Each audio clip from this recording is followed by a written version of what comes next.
Welcome to the deep dive. The deep dive where we take your source material and really kind of like get down to the nitty gritty. Yeah. And today we're diving headfirst into, Head first. well, marital advice, let's say, Okay. with a list actually titled Married Men, Please Read This. Oh, wow. 60 points. Okay. All caps, bold font, exclamation point. Someone's serious. Someone really wants to make sure that these points hit home. Yeah. I'm already intrigued. Okay. And a little intimidated, to be honest. Yeah, I can see why the tone is definitely intense. Yeah. It's like a rule book, not a friendly guide. Right. And I think that sets a particular dynamic right off the bat. Yeah. It feels a bit like the advice is coming from a place of fear rather than love. Yeah, it's giving me like obey or else vibes. Right. Not exactly the warm fuzzies we usually associate with marriage. Right. Luckily, you've helped break down these 60 points into some themes to give us a starting point. Yeah. What did you find? Well, a large chunk focuses on what we could call protecting the marriage. It's all about minimizing any chance of temptation or infidelity, Right. avoiding close relationships with other women, always being transparent with your wife, never being alone with another woman, really trying to control that aspect. So it's like building a wall around the marriage, Yes, keeping everything else out. that's a good way to put it. But don't healthy relationships involve trust and a certain level of independence? That's an important question. Yeah. And the list doesn't seem to leave much room for that. Okay. Then there's a cluster of points about strengthening the bond with the wife. Sort of classic things like date nights, Okay. open communication, public displays of affection. Okay. Those sound reasonable enough. Yeah, But there's a catch, isn't there? there is. Okay. Even these seemingly positive actions are framed with a sense of vigilance. Uh-huh. Like, the PDA isn't just about affection. Right. It's about signaling to other women that this man is taken. Right. The underlying message is still rooted in keeping other women at bay. It feels like the list views other women as constant threats lurking around every corner. Yeah, This all seems a bit exhausting it does. and maybe a little demeaning. Yeah, to everyone involved. Yeah. And that kind of brings us to our third theme, controlling external influences. Okay. And this is where things get really specific. Okay. The list advises managing threats from the wife's friends, housemaids. Hold on, housemaids. Yeah. That seems strangely specific and maybe a little outdated. Right. Is this advice rooted in a particular cultural context? It's definitely a reminder that advice, especially about relationships, doesn't exist in a vacuum. Right. This specific example could reflect a cultural background where domestic help is common Yeah. and perhaps viewed with a certain level of suspicion. Yeah. It could also reflect anxieties from a particular time period. Right. And it makes you wonder how relevant this advice truly is in today's world. Yeah. It's a good reminder that we need to examine the context of any advice we're given and decide what resonates with us and what we can leave behind. Absolutely. What's the final theme you found? The last category emphasizes self-control and mindset. Oh, okay. And this is all about personal responsibility and vigilance against temptation, Uh-huh. avoiding alcohol, Okay. pornography, Right. even lustful thoughts. Wow. It's an internal battle to protect the marriage. So a lot of focus on what not to do. Right. Does the list offer any positive actions men should be taking to nurture a healthy relationship? There are a few, Okay. but they're often presented in a reactive way. Okay. For example, if you want sex, go back home, get it from your wife. Uh-huh. It's more about avoiding straying than about cultivating a fulfilling and intimate connection. It feels like marriage is being presented as a series of transactions and potential pitfalls, Yeah, rather than a partnership based on mutual love, respect, and growth. that's a keen observation. Yeah. It seems to lack the emotional depth and complexity that we often associate with fulfilling long-term relationships. Right. But within these broader themes, some specific pieces of advice really stood out. Definitely. Some made me raise an eyebrow, others made me chuckle. Right. Let's dive into a few of those, shall we? Yeah. Here's one that really caught my attention. Always bear in mind that the lady who cheaply offers herself to you will offer herself to anybody and fight you dirty tomorrow. Wow. Wow. Point number 4 is a doozy. It is. Yeah. And it reveals a lot about the author's assumptions about women and relationships. Yeah. This goes beyond simply avoiding temptation and dives into a cynical view of female motivations and trustworthiness. It's interesting because it seems to suggest that men are easily manipulated by these so-called cheap offers. It doesn't paint a very flattering picture of men or women. You're right. It raises questions about agency and power dynamics. Yeah. The language of fighting dirty adds another layer, turning relationships into a battleground. Yeah. This point alone tells us a lot about the underlying anxieties and assumptions fueling this list. It does. Okay, let's move on to another point that jumped out at me. Remember, food is another way to a man's heart. On the surface, it sounds like a harmless reminder about the importance of sharing meals. Okay. But it seems to carry some baggage. Point number 9. Yeah. You're right, there's a lot more to unpack here. Yeah. It plays into traditional gender roles, Yeah? with women being responsible for keeping their husbands happy and faithful through cooking, Right. but it also touches on the cultural significance of food as a symbol of love and care. Okay.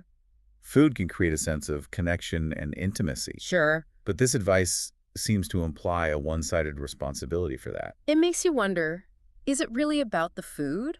Or is it about control and a desire to keep men from straying by fulfilling their basic needs? That's a great point. Yeah. This advice would benefit from a bit more nuance and a recognition that relationships are a two-way street. Let's move on to point 52, shall we? This one made me chuckle. Increase SDA in your marriage. SDA is the secret display of affection. The acronym SDA did make me smile. It sounds a bit like a top secret mission, Right. but it also raises an interesting question. What exactly is secret affection, and why is it so important?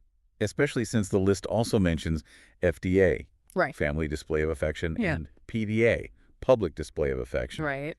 It seems the author wants to distinguish between affection shared privately versus publicly.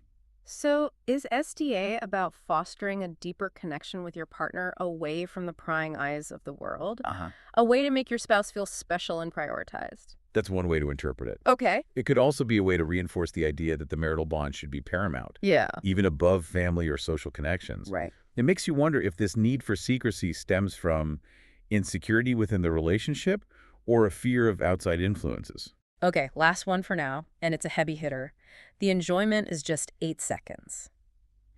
But its repercussion can last a lifetime and even eternity.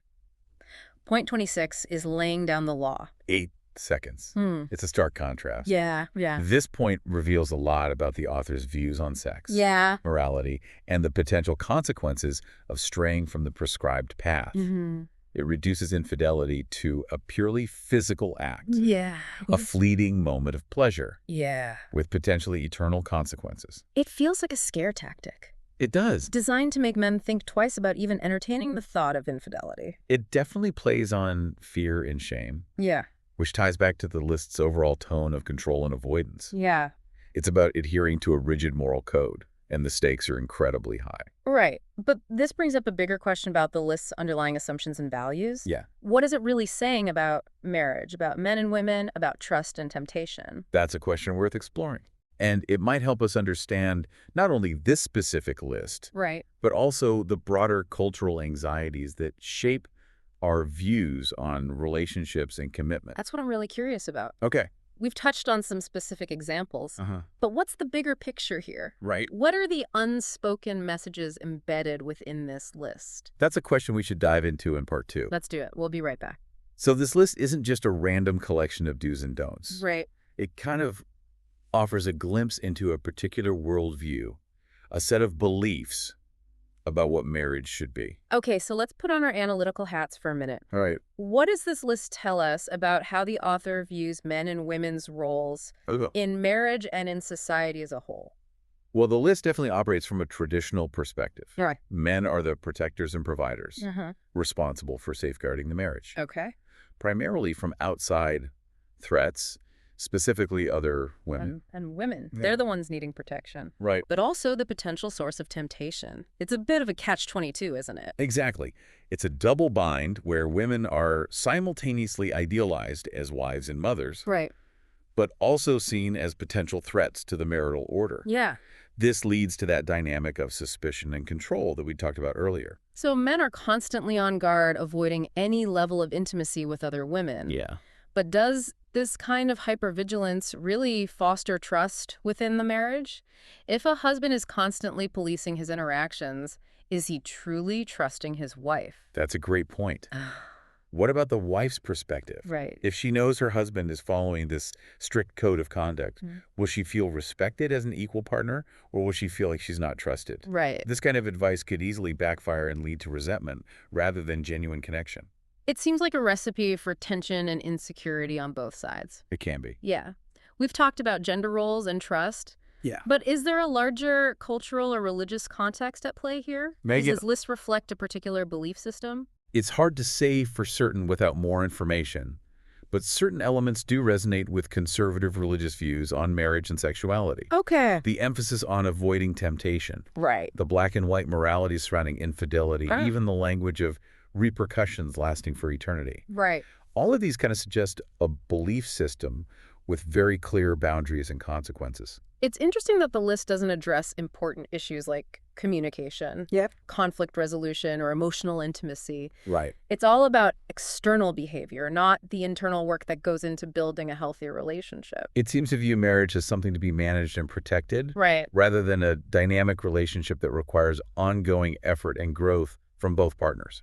But even with its limitations, are there any redeeming qualities to this list? Are there any kernels of wisdom we can glean from it, even if we disagree with the overall tone and approach? I think so. Okay. For example, the emphasis on open communication with your spouse is generally sound advice, Right. even though it's presented in a rather controlling way. Okay. And while the list takes it to an extreme, the idea of being mindful of your actions and avoiding situations that could lead to temptation is also valid.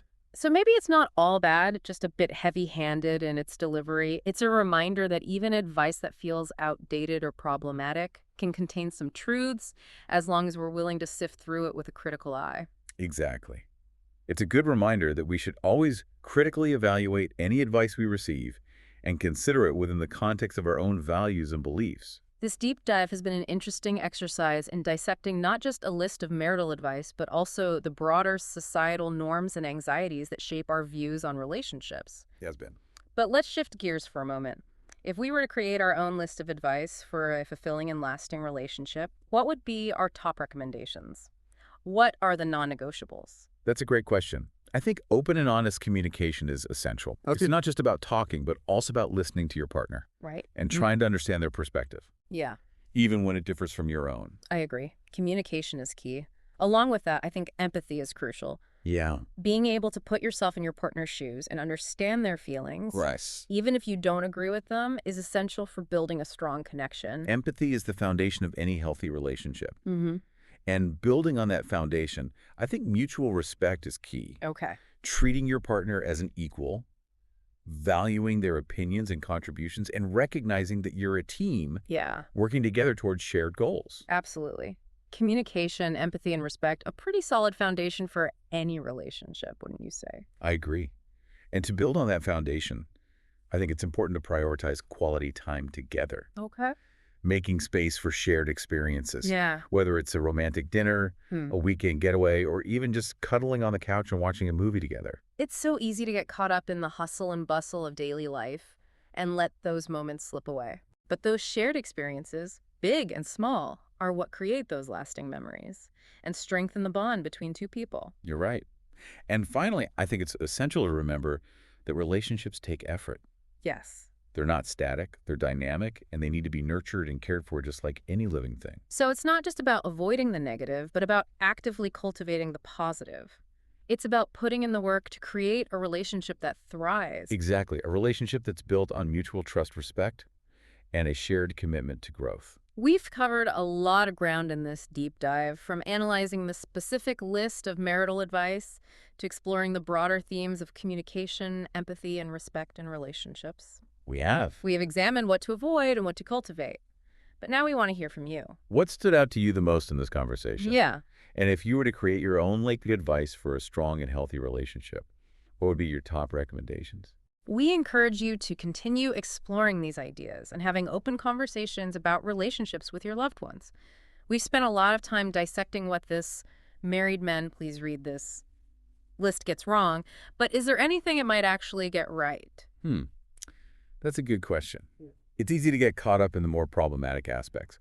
But if we step back for a second, Yeah. there are a few points that, while perhaps clumsily phrased, do kind of hint at some valuable truths. Okay, I'm all ears. Give me an example. Well, take the emphasis on prioritizing the marital bond. Okay. The list frames it in terms of avoiding outside threats.